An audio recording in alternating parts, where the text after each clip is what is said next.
Hello guys, in this video I'm going to show you how you can download Instagram Reels on your PC. So first you need to open your browser and then search for instagram.com, and here you need to make sure that you are logged into your account. And if you want to watch Reels, you need to click on Reels in the left section, and here you will see all of the Reels.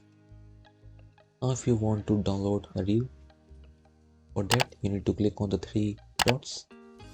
From here you need to copy the link, and then you need to open up the new tab, and then here you need to search for IG download, and here you need to go to the top link, that is iglearn.io.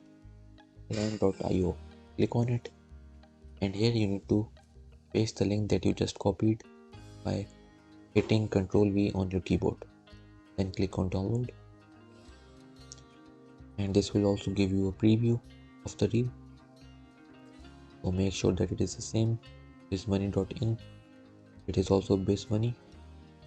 Then after that you need to click on download.mp4, and there you go, your video has been downloaded. Now if I go to my file explorer, you will see that the reel has been downloaded. I hope you found this video useful. Please hit the like button and don't forget to subscribe to our channel. And thank you for watching.